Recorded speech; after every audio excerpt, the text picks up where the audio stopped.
Hi, and welcome to another episode of Casual Learning. I'm your host, John Bannan. So what's the deal with the 800-meter high school track race? In high school and track, you have two seasons. Sometimes you have an indoor track season and an outdoor track season. The indoor is often in the wintertime.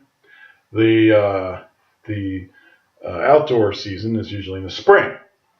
Now, the big difference between the two, generally speaking, is that the indoor track season is run on a 200-meter track, and the outdoor track season is run on a 400-meter track. Now, why does that matter? Well, your times on an indoor track are generally going to be slower than your times on an outdoor track. And the reason for that is because the track is only 200 meters, not 400 meters. What does that mean? Well, if you're going to run an 800-meter race on a 400-meter track outdoors, that means you got to make 2 complete laps. That means you have to run the curved portion of that track 4 times. Well, indoors, it's a 200-meter track, and that means you've got to run that 4 times. That means you have to run the curved portion of the track not 4 times, but 8 times.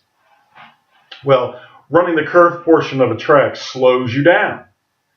Consequently, because you have to run that curved portion 8 times instead of 4 times, indoor track times are usually slower than your outdoor track times. Now, why does the curve slow you down? Well, because while you're running the curve, you're changing direction, so you're spending energy changing direction. You're spending energy fighting against your own momentum, which wants to go straight forward, but you're turning, so there's a momentum shift as well that you have to deal with. So generally speaking, it's running a curve is always slower than just running a straight line. Now, there are benefits to running indoors. Even though you have to run on a shorter track, which will slow your time down, you don't have to worry about weather. It's not going to rain on you, right? And the temperature might be a nice 68 degrees, Nice humidity indoors. Hey, great. Outdoors, yeah, it's a 400-meter track, and your time's going to be faster, but you got to deal with the weather. And the weather can cause terrible problems for you sometimes in terms of your time or your race. It could be raining on you. There could be a really cold, blustery wind coming your way, or just a wind, really. Wind always, if you have to run into wind, it's going to slow you down. Now, when you have the wind to your back, it'll speed you up some, but generally speaking, you don't want a wind. It's not, generally speaking, winds slow your race down somewhat. It could be hot and humid. The hotter it is, the slower you run. The more humid it is, the slower you run. There's all sorts of weather conditions that can play or wreak havoc with your race. All right. Now, to give you an idea of what's a good time for an 800. Well, for high school runners, MileSplitcom, which is really a website dedicated to high school running, gives standards. They give gold elite standards and silver elite standards. Now, if you hit one of these times, these elite standards, you're a good runner. Plain and simple, you have talent. You're a good runner. Indoors, the silver elite time for a girl is 2 minutes, 22.4 seconds. For a boy, it's 2 minutes flat, 0.2. So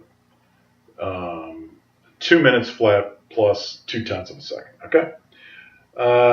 Silver elite outdoors for a girl is 2:20 flat. For a boy, it's 1 minute 58 seconds flat. For gold elite, all right, for a girl indoors, it's 218.3. For a boy, it's 157.7. Gold Elite Outdoors for a girl is 215 flat, and for a boy, it's 1 minute 55 seconds. Okay, that reminds me of something interesting. In track, oftentimes you'll hear coaches, instead of saying that took 1 minute and 20 seconds, they'll say 80, 80 seconds. Because I guess it just, because the way track is, it makes more sense sometimes. And it's faster to say 80 than it is 1 minute 20. So I found that basically if the time is, 90 seconds or less, you might hear it phrased, in those terms: 90 seconds, 85, 72, 63, instead of, 1 minute 3 or 1 minute 14. That's just something about track that's unique to track, really. All right, running the 800. Well, generally speaking, if you're running the 800 on a 400-meter track, that's 2 laps. Generally speaking, those 2 laps, in terms of time, should only be about 1.5 to 3 seconds apart. You got to be really careful in an 800 race not to go out too fast on your first lap, because that could build up all your lactic acid. You could have a lactic acid overload, and your second lap will be much, much slower than it otherwise would have been if you hadn't gone out too fast. And you'll end up with a poor time. So there's really a balance that takes place between your lap times. So your first and your second lap should be only about 1.5 to 3 seconds apart on a 200-meter track where you have 4 laps. Those 4 laps should be close in time, but generally speaking, your first lap is going to be your fastest. Your third lap probably your slowest, and your fourth lap should be pretty close to your first lap in terms of time, maybe even faster if you can do it. That also brings up the concept of the negative split. You may hear that term used, and what that means is that your second lap was faster than your first lap. That's because you were running faster on your second lap. And coaches have their opinions about, whether a negative split is a good idea for you, whether you could benefit from that. But I just wanted you to be familiar with what that term meant. All right. All right. So during the race, so the first question is, what track are you running on? 200-meter track? You're running on a 400-meter track. If it's a 200-meter track, you're going to run 4 laps. You go around 1, 2, 3 times, and when you're around the third time, you may hear the officials ring a bell, bing, bing, bing, bing, which means you got 1 lap left. That's a warning to you, because you'd be surprised. You can forget what lap you're on in the middle of the race. It happens all the time. You try to remember what lap you're on, because when here's the thing: if you're making your move on the last lap, you're trying to run your last lap as fast as you can. You can only do that if you know it's the last lap, right? So got to keep track of what lap you're on, and if you don't, there's usually a bell that goes off and it'll tell you. Or sometimes the officials will actually point to you and tell you how many laps you have left, right? You got 2 laps left. I'll be like, you got 1 lap left. That's very helpful. But you'd be surprised how many people forget what lap they're on. And you don't want to do that. Um, so, or you could be running the 800 on a 400 meter track. It's only 2 laps. It's kind of hard to lose track of what lap you're on when you're only running 2 laps. But you still get the bell, or you still get the official telling you got 1 lap left. So that's helpful. All right, so let's say you're on a 400 meter track, right?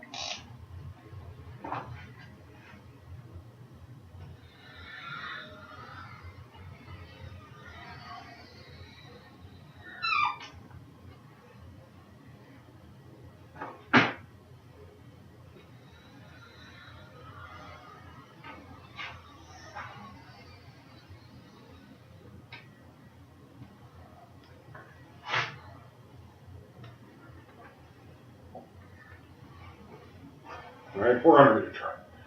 Now, a 400 meter track is roughly divided into 100 meter segments. There's a 100 meter curve segment, then there's a 100 meter straightaway segment, right? Another 100 meter curve segment, and then there's a 100 meter straightaway segment. Okay. This drawing here is a little confusing. It really. I probably put those lines a little too close together. I guess it's more like this.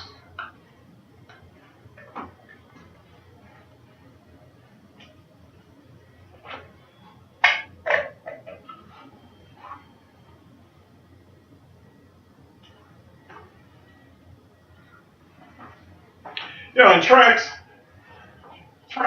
can have different numbers of lanes. You could have 6-lane tracks, an 8-lane track, even a 9-lane track. Some tracks are wider in the middle.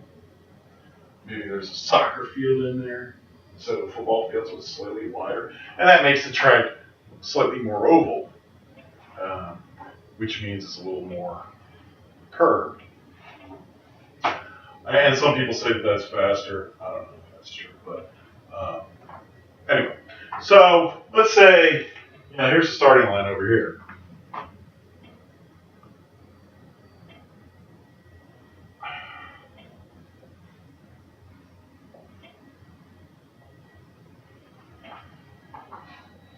And you're getting lined up at the beginning of the race.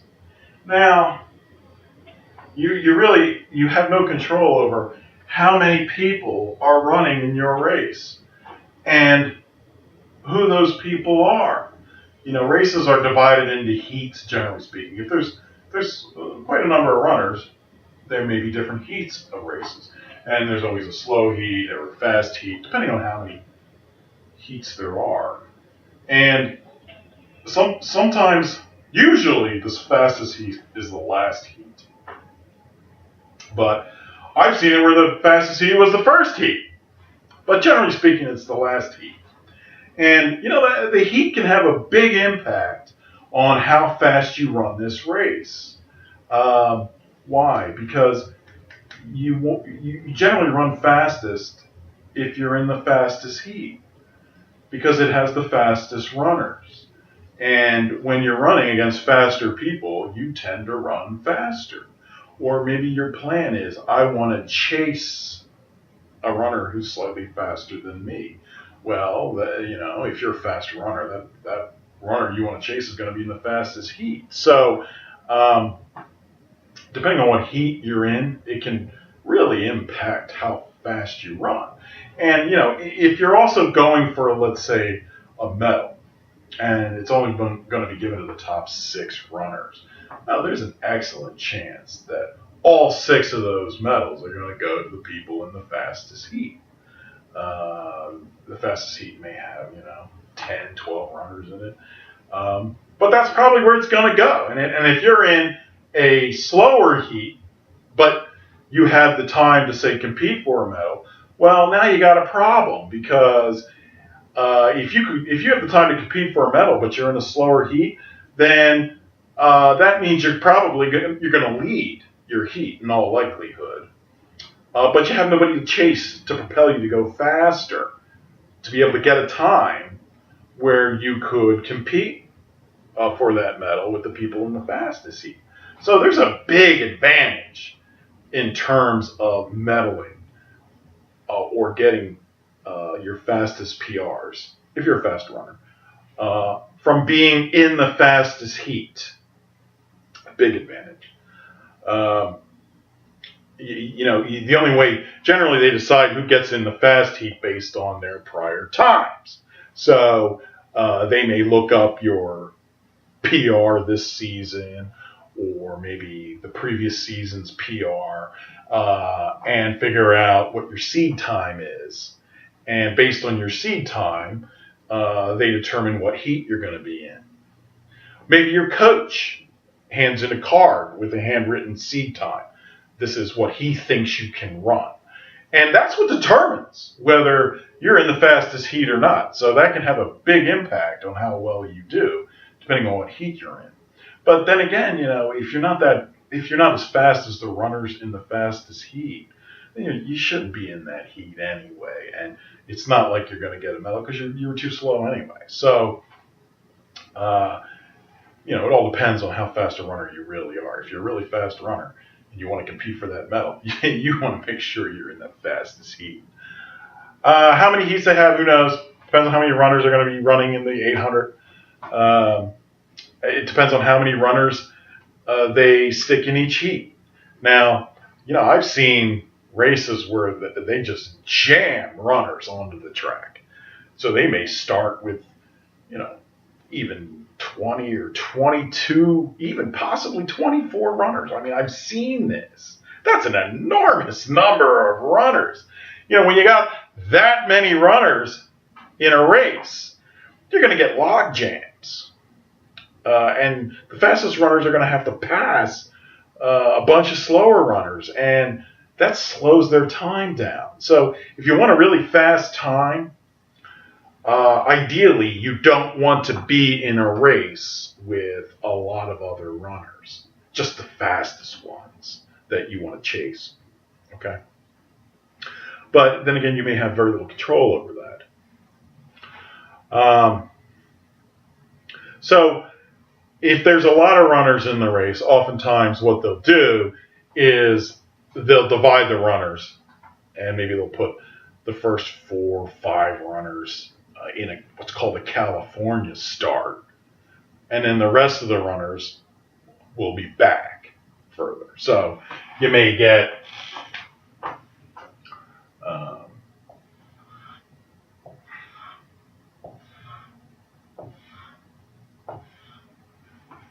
you may get let's see here.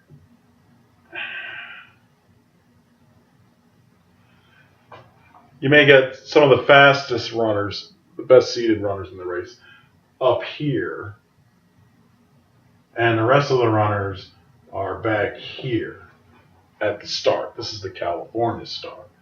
And what happens is the gun goes off, boom, and these guys take off, and they have to stay in their lanes until they reach a merger point. Usually they put a cone there in the middle of the track so that these guys come around the outside lane, and at this point they can move into lane 1. Whereas these guys back here, they can all move into lane 1 immediately, and so they run on the inside, and the faster runners run on the outside. Now the faster runners are up farther, so they don't have to run as far in terms of, from the starting line. But since they're farther off, they're in further lanes, they end up running more, or actually the equal amount as somebody in lane 1, because there's more distance on the further curve than there is on the inner curve. So it works out. They all run the same distance, but these guys have to start up further for that to happen. And then they get to the merge point, and then the California runners merge in, and the other runners are running around, and then there's a big merger. That can happen. Sometimes they use a California start, sometimes they don't, depending on how many runners are in the heat. Okay, so uh, here's an important principle to understand. In a race, there could be two goals. It could be one goal. It could be the other goal. It could be both goals. One goal is, win. I want to win this race, or I want to place in this race. I want to get a medal. If I place, I get a medal. Or I want to score a point for the team. That's usually the same as medaling or placing. And another goal is I want a certain time, a fat time, a PR that I can put, that will show up on MileSplit under my profile name, that I can show potential college coaches someday who may want to recruit me. Or it could be both these goals. Maybe your goal is to win, score points for your team, and run a PR. That's a win-win for everybody. A basic principle in running your fastest time is you want to run as short a distance as possible. So, the less distance you run, generally speaking, the faster your time is going to be. What does that mean in a track race? Well, what that means is, generally speaking, you want to stay in lane 1 as much as possible. Why? Because lane 1 has got the overall shortest distance on the track. So if you measure, you get a surveyor's wheel, and you take that wheel and you start at the starting line, and you go all the way around in lane 1, all the way around the track in lane 1, okay? On a 400-meter track, you'll get 400 meters. But if you did that in lane 2, same thing, stayed in lane 2, you're going to get a different number. You're going to get more than that. You may get like 406 meters, something like that. And then for each lane you go out, that number gets bigger and bigger and bigger and bigger. So if you run in the farthest lane, the entire 400-meter track, you're not going to run 400 meters. You're going to run a whole lot more than 400 meters. And that extra distance that you have to run is going to take more time to do it. So, spend as much time in a race as you can in lane 1. It's the shortest distance. That'll give you the best time. And in fact, with any given lane, right? Lane 1 right here. There's the outside of the lane, the middle of the lane, the inside of the lane. Well, you basically want to spend your time on the inside of the lane because you're getting the closest to the edge. And that's going to be your overall shortest distance. You don't want to go too far over because then you go out of bounds and you get disqualified and the race is over for you and you don't get a time. But generally speaking, the inside of the lane is where you want to run. That's the shortest distance. But there may be reasons to run in the middle of the lane or on the outside of the lane. And I'll get to those. But as an overall concept, I just want you to understand the less distance you have to run, generally speaking, the faster your time is going to be.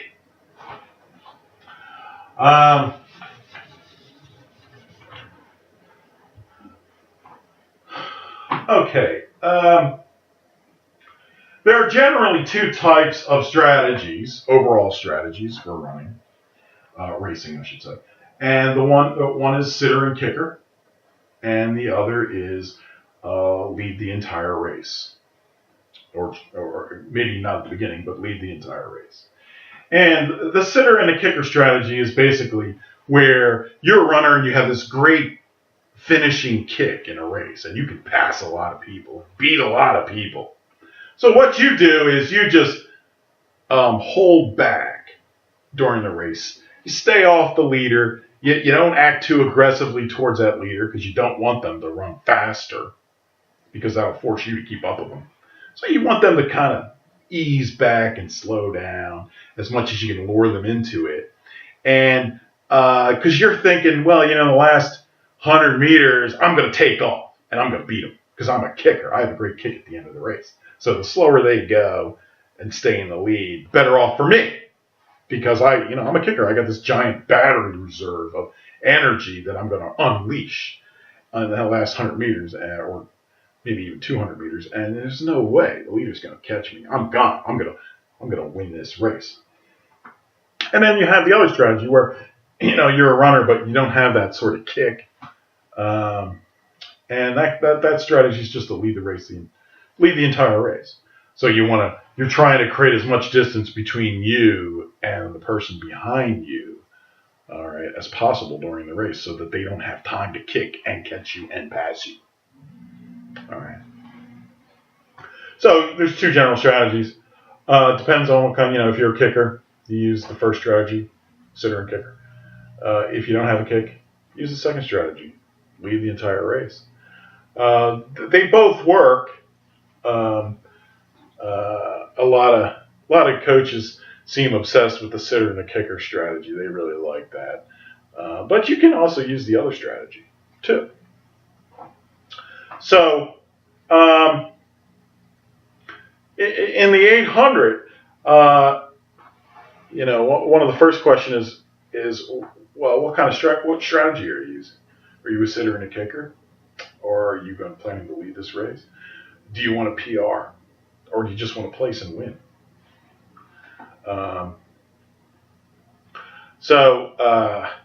And maybe all you want to do is win. So you just sit and kick. You wait, stay off the leader, and then at some point you make your move, you pass and you win the race. Or maybe you're going for a PR and you're really worried about time.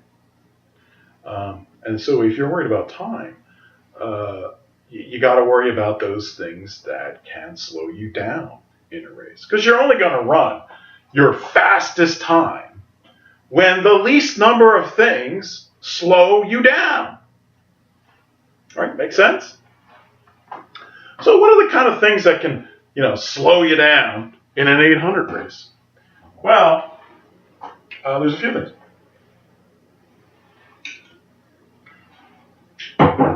The biggest thing that can slow you down is getting blocked by other runners.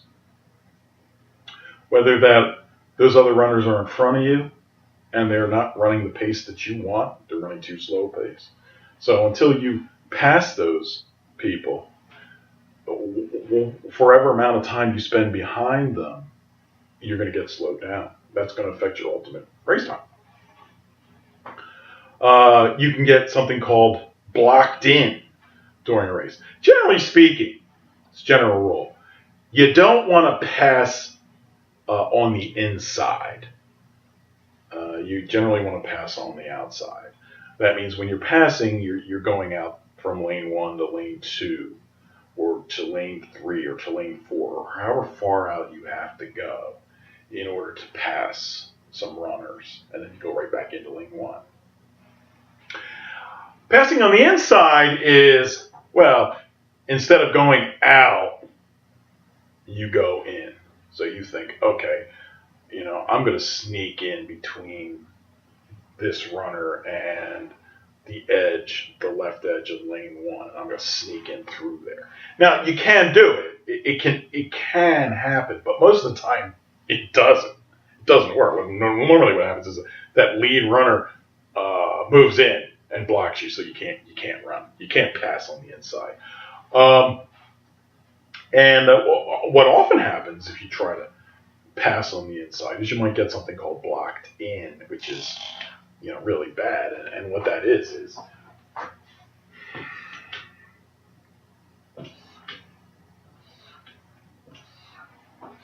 okay, let's say got this runner here, you're over here, and there's a runner here. And you want to pass this runner, and so you try to pass him on the inside, like that.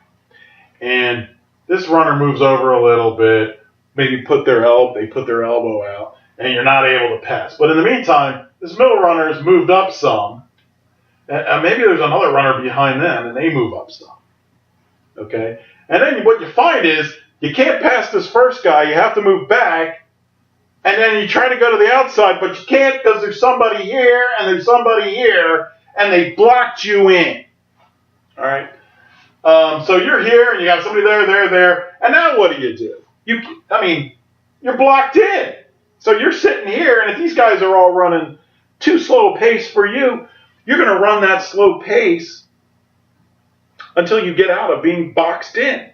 So, and if you're boxed in like this, your only choice is you got to swing to the outside and then go forward and around. And that's what you got to do sometimes when you're boxed in. You have no choice. You got to get out of it because the longer you're boxed in, the slower you're going to run, assuming that the runners in front of you are slower than the pace you want to run.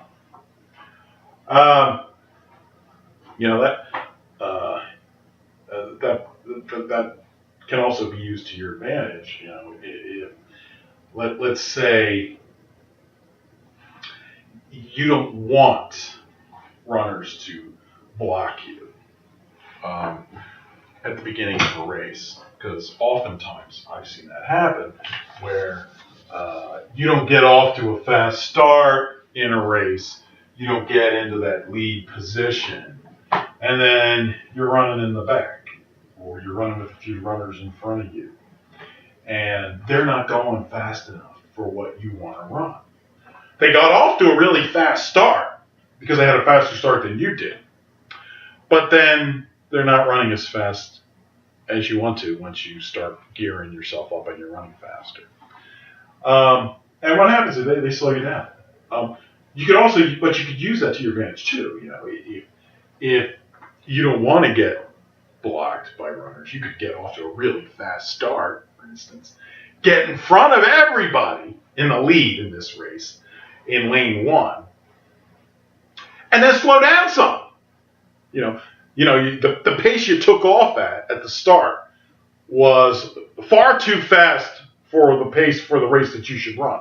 But you have your lactic energy system, your nervous energy, adrenaline system works for about 8 seconds on the start of the race. You take off, use your lactic energy, you're in front. But that pace now you got to ease back some because it's too fast a pace for you.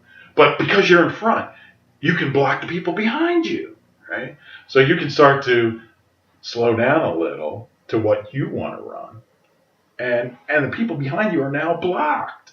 They have to slow down too. Maybe you run wide. What's running wide? Well, you got your elbows out. You got your elbows out. We're running wide. Another way to run wide is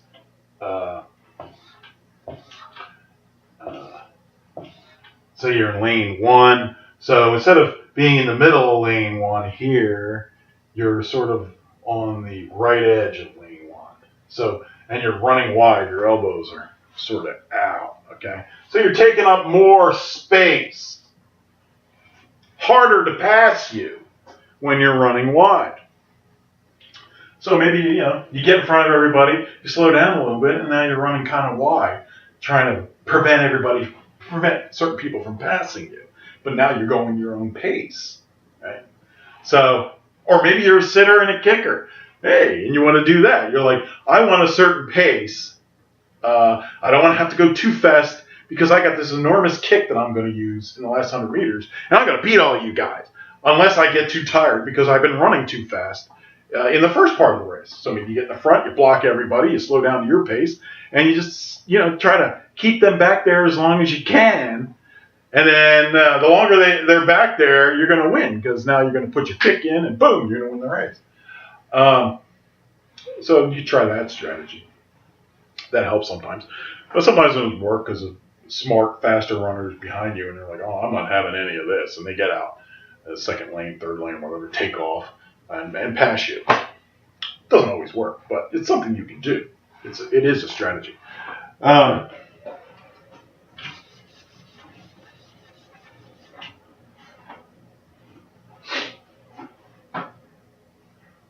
Okay, so in any given track race, like the 800, you're only going to be able to make, at most, 2 moves. This means where you run faster than you are running the rest of the race. You're making a move. All right? And one of those moves is always at the end. So you're sprinting for the finish line, trying to get your best time or trying to get a medal or place or win. So you got really one other move you can make during this race. So where should you make that move? Well, it depends.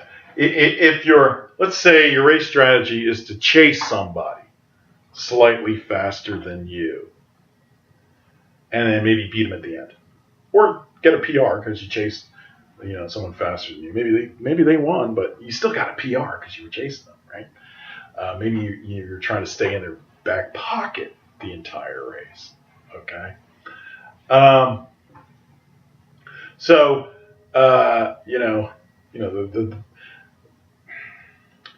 oftentimes when you're chasing somebody, it depends. Are you planning to pass this person later in the race or not? If you're not planning to pass them, then what you want to do is you want to stay directly behind them, and look at their back and stay in what's called their back pocket. Stay in their back pocket. You're that close to them. You're staying in their back pocket this race, and you're right behind them, and they should be in lane 1. Probably running the inside of lane 1, and you're right there, right behind them, synchronizing basically your leg fall with theirs. You're in their back pocket. You're just going to chase this person to the end for a PR. If you plan to pass the person, however, you may be chasing them, but your plan is also to pass them and maybe beat them at the end. Then you might want to run on their right shoulder. So let's say this leader is right there. You might be running right here on their right shoulder. So you're sort of staying out some, and you're running on their right shoulder right here. Now, why do you do this? Well, it's because at some point you're going to pass them. All right, so you've got to be out to the outside some, or you're also running out a little bit because you're blocking the people from behind. You don't want these people boxing you in or getting in front of you. So you're not making it easy for the people behind you to box you in or pass you. But you do have an intent of passing this leader eventually. So you might see, running on the right shoulder. All right. So you get 2 moves in an 800. One of those moves is the dash to the finish line. Where do you make the first move? Where do you make that? Well, if you're chasing the runner, if your plan is to chase a runner, then you got to watch that runner and wait for them to make their move because you want to stay with them. They'll make a move at some point. You don't know exactly where they're going to make it, but you don't want them getting away from you. So you stay with them, you watch. When they make their move, you make your move. It's that simple. However, if your strategy is I'm just going to chase this person for a PR, your strategy I want to win this race. All right. Then you're not so concerned about watching when they're going to make their move. You're more concerned about when am I going to make my move.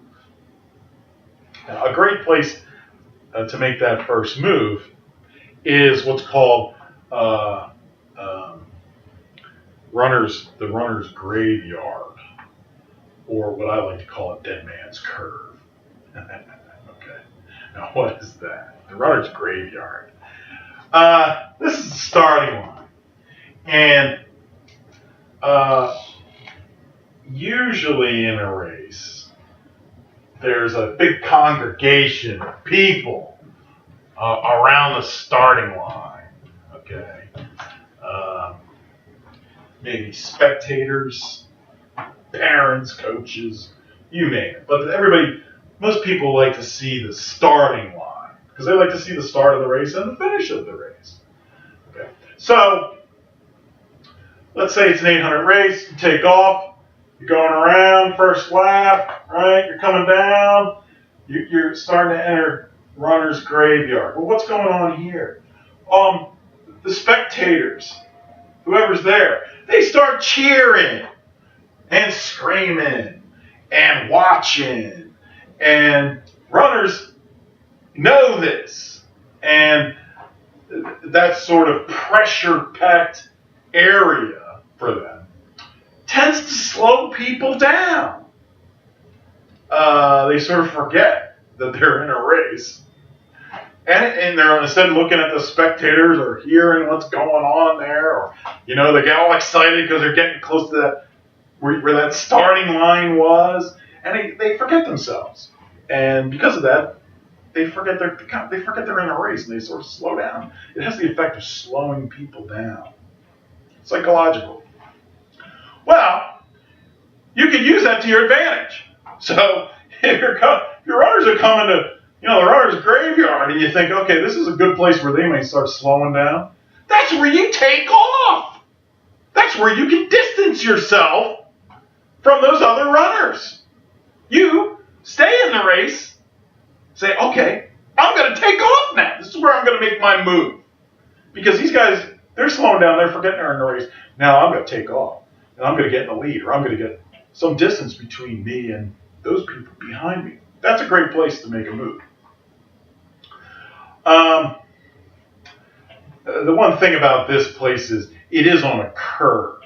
So you generally don't want to pass people going into a curve, because you have to run a further distance because you're on the outside than they do, and because they're on the inside. So it's easier for them to prevent you from passing them. So generally speaking, when you want to pass people, you want to pass them on the straightaway, or you want to pass them coming out of a curve, but not going into a curve. It's just much harder to pass somebody going into a curve than going out of a curve on the straightaway. But that's, that happens to be where the runner's graveyard is, and it's not an ideal place to pass people, but it is an ideal place to make a move. Okay, so let's say, the race starts, you made your first lap, right? You make your move at runner's graveyard, boom, okay? Now where do you make your second move? Your dash for the finish line. Well, oftentimes people make that move right here, with 200 meters left. So you'll see a lot of people start to take off right there. Some people may hold off and wait till 100 meters left before they make their final move. But the point is, you're going to have to make a final move for the finish line. And you're going to have to sprint.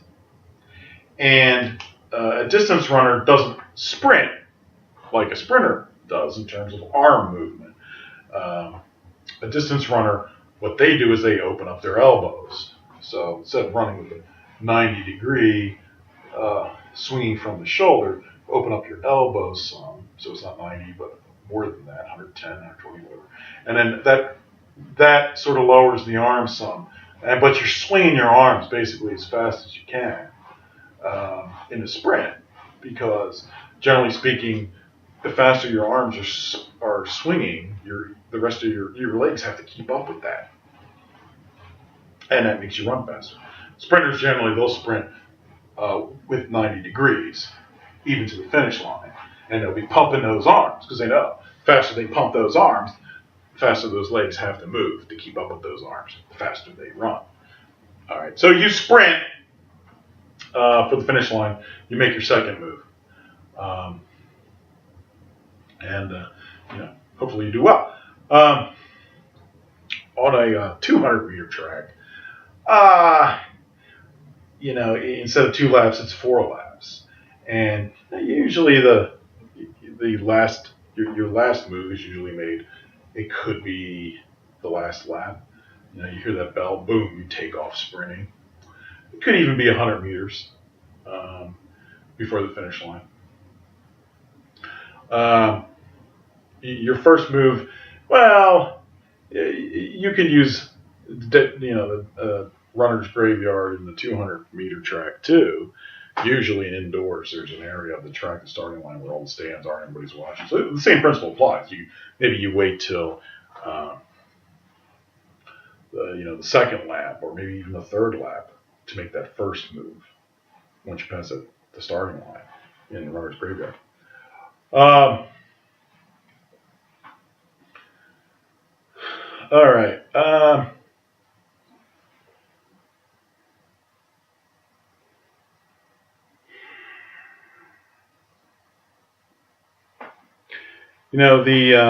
The 800 is the shortest of the distance races. It's what's called a middle distance race. And your middle distance races are generally the 800 and the 1600 or the mile. But they're still distance races. But they're middle distance races. And middle distance races are faster than your longer distance races, like the 3200 or the 2 mile, or 3K or 5K or 10K, whatever. And because it's only 800 meters, it's a fast race. It's essentially an extended sprint. In terms of the balance between your aerobic and anaerobic processes, the 800 is about 50-50. So 50% of that race is run through energy that you receive from oxygen, aerobic processes, the air you breathe in.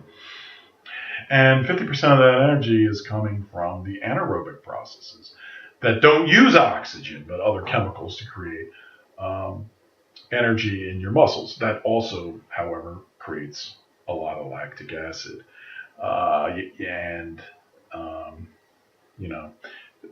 You'll get lactic acid burn. Ideally, you don't want to hit the wall until, as soon as you pass the finish line, ideally. So you got to be really careful about going out too fast in an 800, because you're going to build up that lactic acid, and you'll hit the wall too early in the race, and you'll have a bad time. But it's basically 50-50 aerobic, anaerobic. Distance races are really defined by endurance and the aerobic energy processes. So the 800 is the least like a distance race that there is, but it's still a distance race. A lot of it's an interesting race because oftentimes you'll get 400-meter runners, which is a sprint, move up into the 800. And a lot of them can do really, really well. I mean, they're sprinters, but because the 800 is close to being a sprint, but not quite, they can do really, really well. Or you can have milers, 1600 runners, who move down into the 800. And you'll get this sort of confluence of 400-meter runner sprinters versus the milers coming down. And, who wins that battle? Well, I've heard, in high school, it could really be either one. But in college, generally, the 400-meter runners are the ones who are going to have the advantage. They're going to be the faster runners in the 800. But in high school, the milers coming down could also win, too. That can happen. Sure.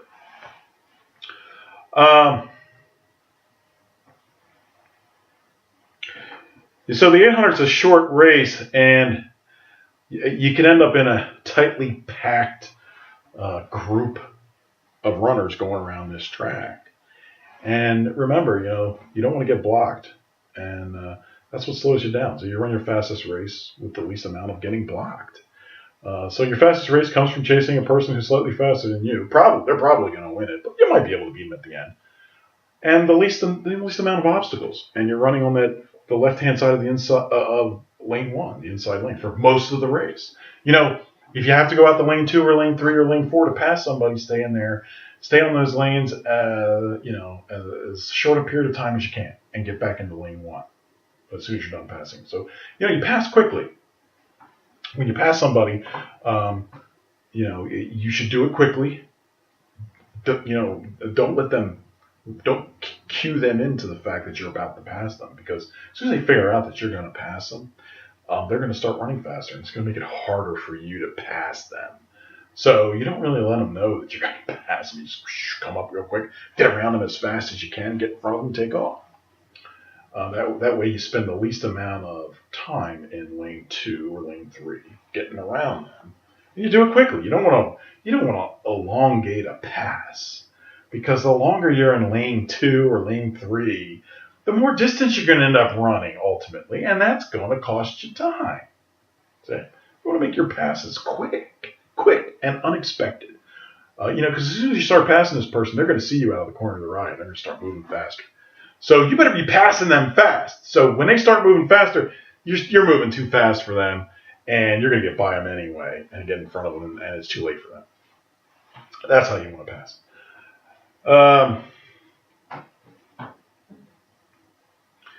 It's very important in a track race to get out at the start fast, very fast. I found that, in championship races,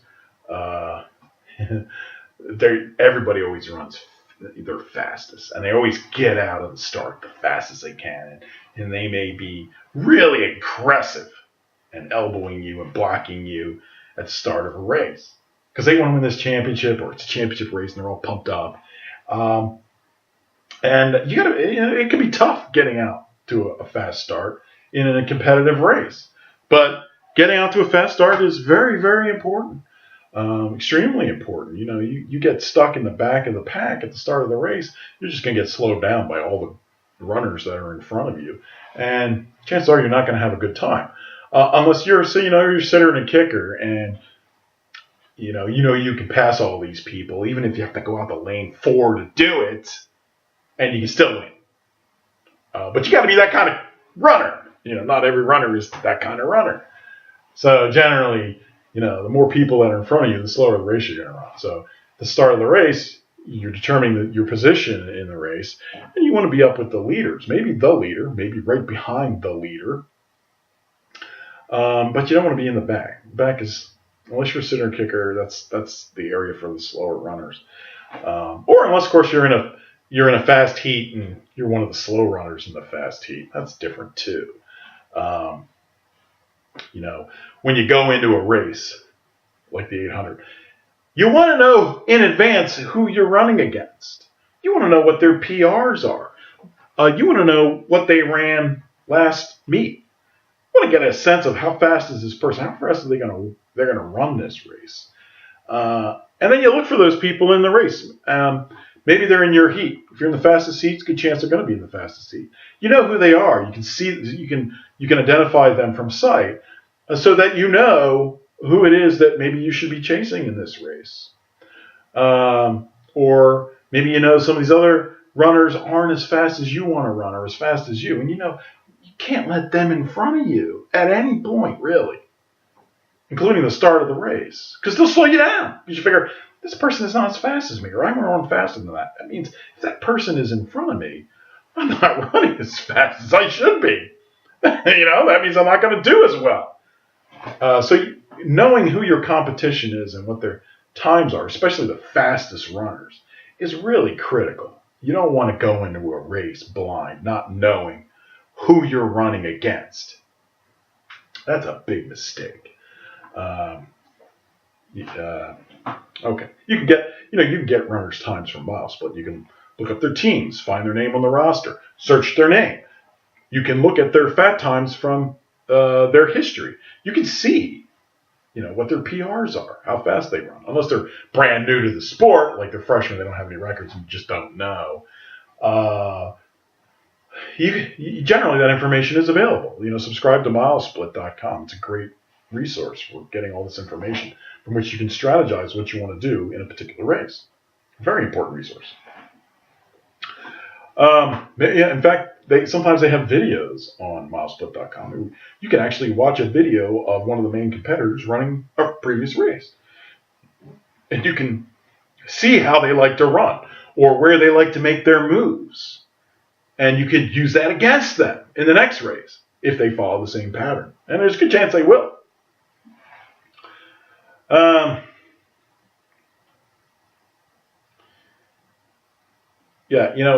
If you are the fastest runner in that race, you should be in the lead.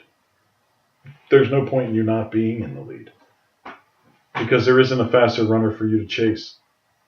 to get a faster time. If you're the fastest runner, you should be in the lead. So at the start, make sure you get off to a fast start and get in the lead.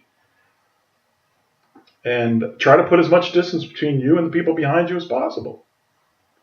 It's harder to lead a race because psychologically you don't know what's going on behind you. Maybe that helps you a little bit because you're thinking, oh, they're right behind me. Always assume there's somebody right behind you trying to pass you. That can propel you forward, but it doesn't give you the same motivation of seeing somebody right in front of you running really fast and you chasing that. That's a better motivation for running as fast as you can. That's why chasing a faster runner gets you a PR, a better PR than if you're leading a race.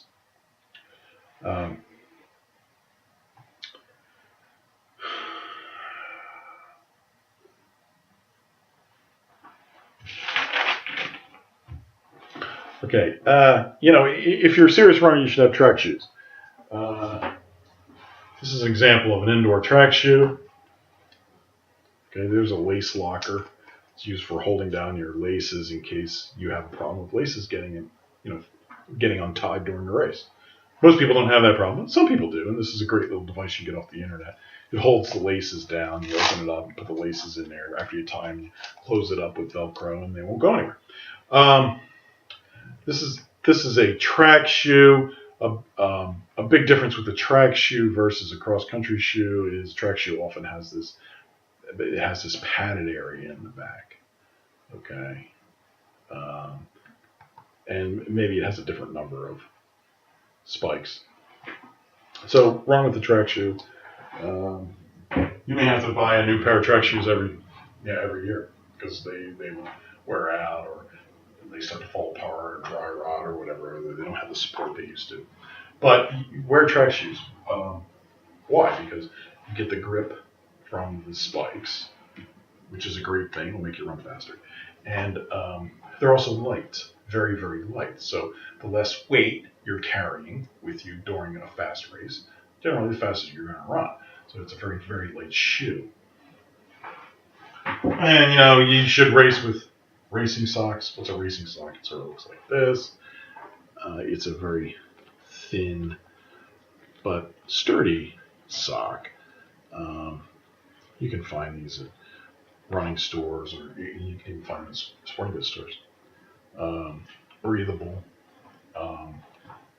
You don't want to wear big cotton athletic socks or whatever. Dress socks. Get yourself a pair of these. These are good. You want to race with these.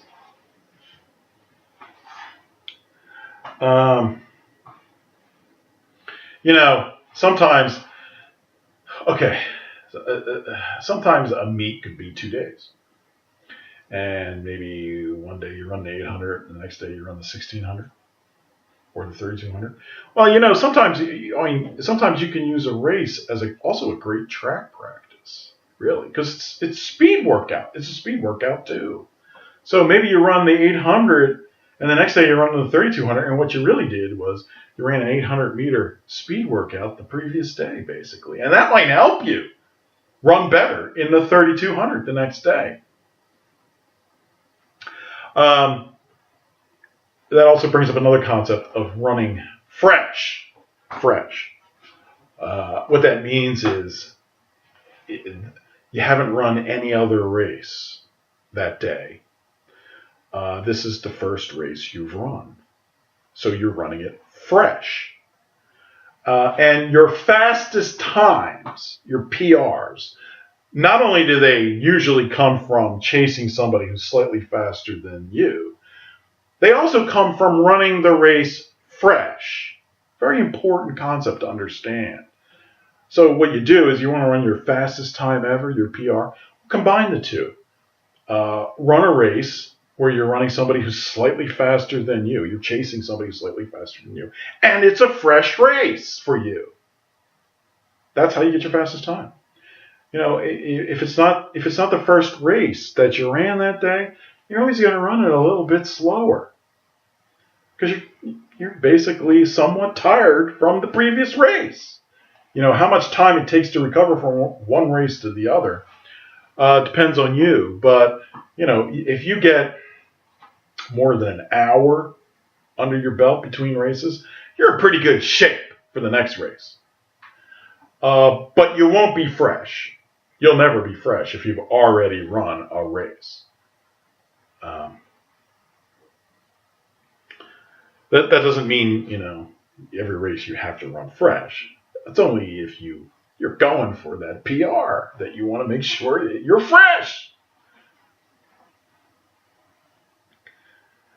Now,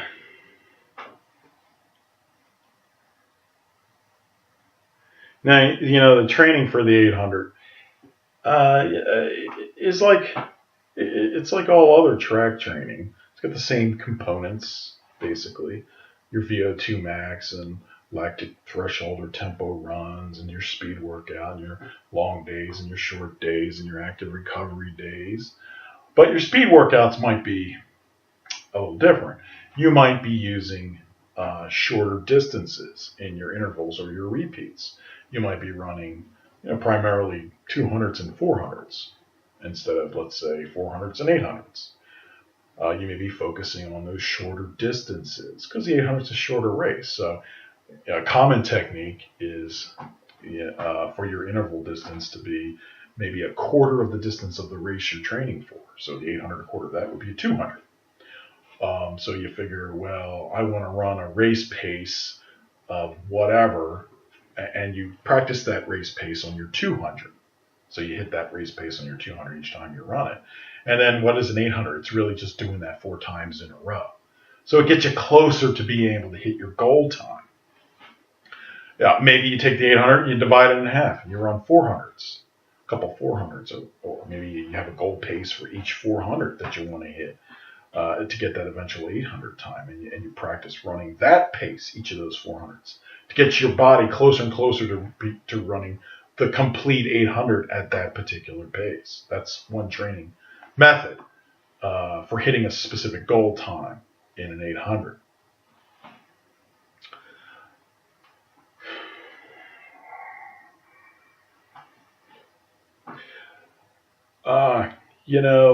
Another thing I see often is runners afraid of running in races where they know they're not going to win. And maybe they make up some excuse so that they can't run the race that day. And nobody likes to be seen losing, but you can't get better if you don't run against faster competition.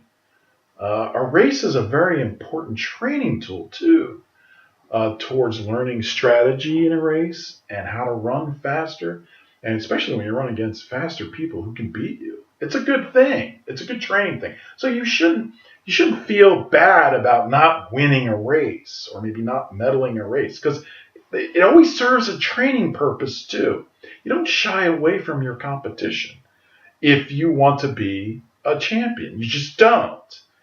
You take it on, and you deal with losses and not doing as well as other runners, and you just take it on the chin, because that's the only way you're going to get better and eventually be able to beat those people. Don't run away from them. Take them on. Take them on. It's a learning experience, and if you're afraid of the learning experience, psychologically, even physically, in terms of your training, you're not going to do as well. So don't be afraid of that.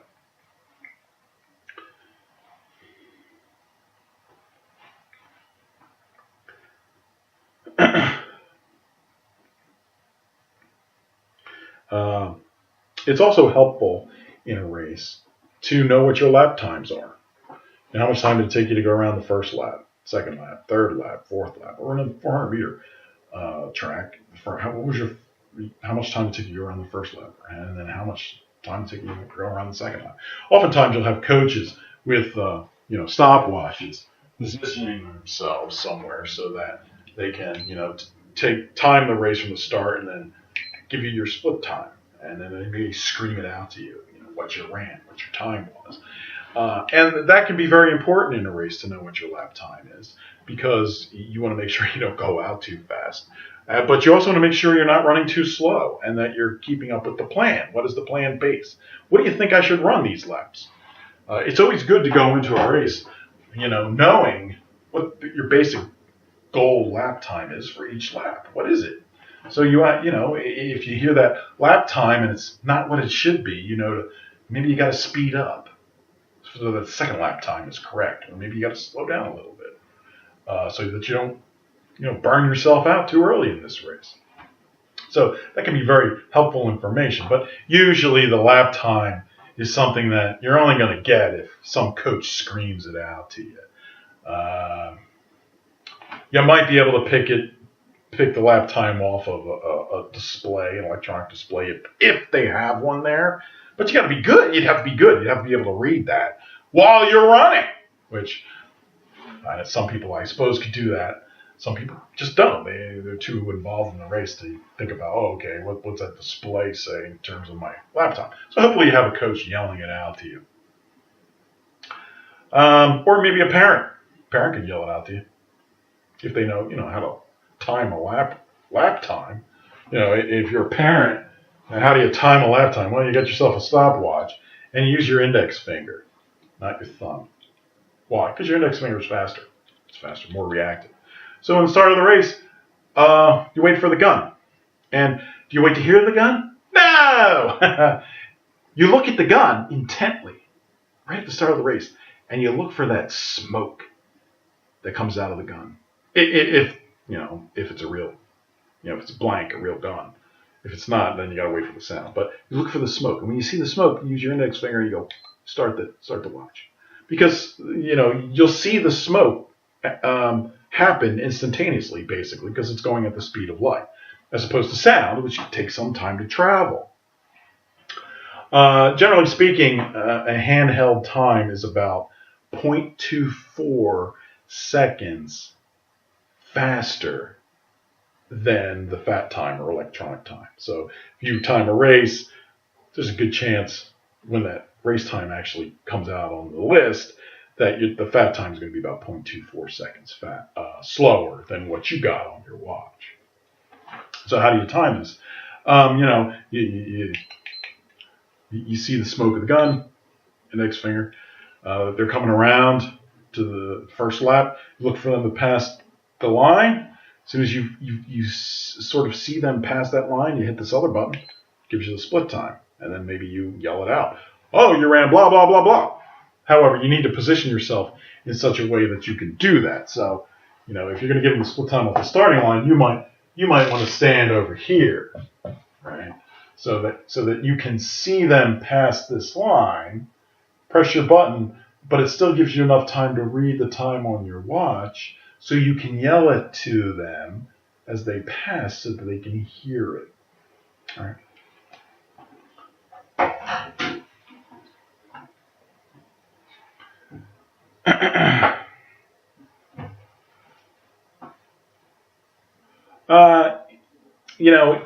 In indoor track, you may run on what's called a banked track. And a banked track is an elevated track. It's basically on stilts. And what it is the curves are banked, which means they're sort of elevated when you go around. They're curved, sort of like a speedway, like the Indianapolis 500. The cars go around the curve. You see them sort of climbing up on this wall, coming around, right? Banked track. Banked tracks are, generally speaking, faster than flat tracks. And the reason is because when you go around that curve, it's easier to shift the momentum in the direction you want it to go when you got that curve helping you than when you're just flat and you got to turn it yourself. Okay, so bank track is generally faster.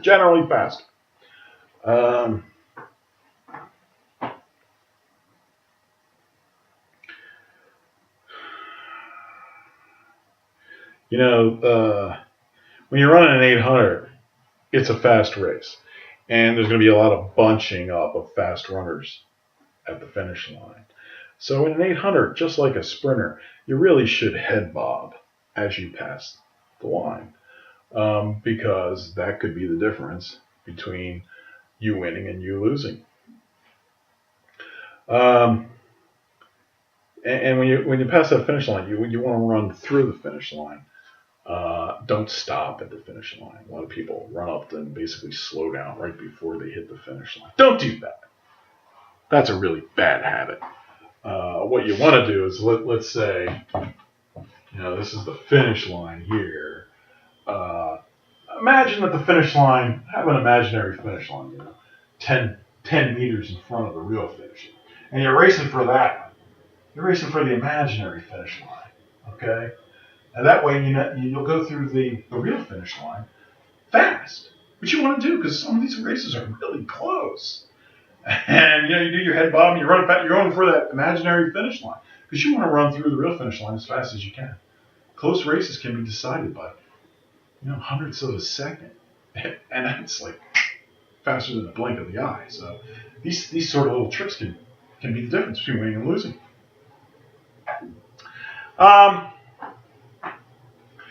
The 800 is a good middle distance race. It's a faster race. It could take 2 minutes, 2.5 minutes. And it's a way for you to demonstrate your inherent speed. So if you're looking to get recruited by a college later on, college coaches may look at your 800 time to get a gauge of, what is your inherent speed? How fast a runner are you really? It's not quite a sprint, but it's close. So it's a good measure of how inherently fast a runner you really are. Now, maybe it's not your race, but you can use it and run it well to demonstrate to college coaches that you have inherent speed. And all college coaches want speed. All right, so it's a good race to show off your speed. It can help you. Maybe you're not the world's greatest 800 runner, but it can show off your speed. And that's important for college recruiting. And that brings up another question. Well, what race should you run? Right? What should you run? Well, the training is different for an 800 than it is for a 3200. And, you got to focus on your best event, your best race, to do your best in that particular race. You can't just do them all the best that you can. You're going to have to focus. That doesn't mean you can't run other races. You can. But you should have an event that you know that you're really the best at, and that's really where your training should focus. So what distance race are you best at? Well, it may take some time for you to figure that out. You may have to run then all over a period of time. And, maybe you start out with the 800 and you're not hitting that silver elite time after a while. And so you think, well, maybe I'll try a longer race, a 1600 or a mile. And then maybe you're getting, maybe you do run an elite time, a silver elite time. Well, then you can tell, okay, my 1600 I'm better at 1600 than the 800. Well, try the 3200 too. Maybe you run a gold elite in the 3200, only a silver in the 1600. Well, your best race is the 3200. If you run gold in one race, that means you're better at it than if you only run silver. But how can you predict ahead of time which race you're best in? You can't really. You gotta run them and train for them and just see what happens. What are your times? Ultimately, if you run a gold elite time in a race, you're really good at that race. Maybe you run gold elite in more than one race, then you're really good in both those races. Maybe you run silver in one and gold in the other. Well, you're better in the gold than you are in the silver, but you're still pretty talented in the silver. So, the elite times really gives you an idea of what you're really good at and maybe what you should be focusing on. What race should I be focusing on? Some coaches, They like to push you into the race they think you're best at. But they may not know what you're best at. Or maybe, they have another plan. They want you to run one particular race, another race for some reason that they're not telling you. But it's not in your best interest. That often happens. Try the best you can to get in the race that you're best at. In terms of college recruiting, if you run gold in any race, they're going to want you. And they're going to want you for that race that you ran gold in. So if a coach is sticking you in the wrong race, and this is not a race that you're ever going to run gold elite in or silver elite in even, try as best you can to get out of that race and get into the race you should be in. And hopefully you have an idea of what that should be. Don't let a coach ruin your chances for college recruiting. Because they want to stick you in some race you really aren't the best at and you shouldn't be in. And you'd be surprised how often that happens. Coaches have various reasons for wanting you in a race you really shouldn't be in or you aren't best at. Maybe he needs another runner for a relay and he wants you in that race instead.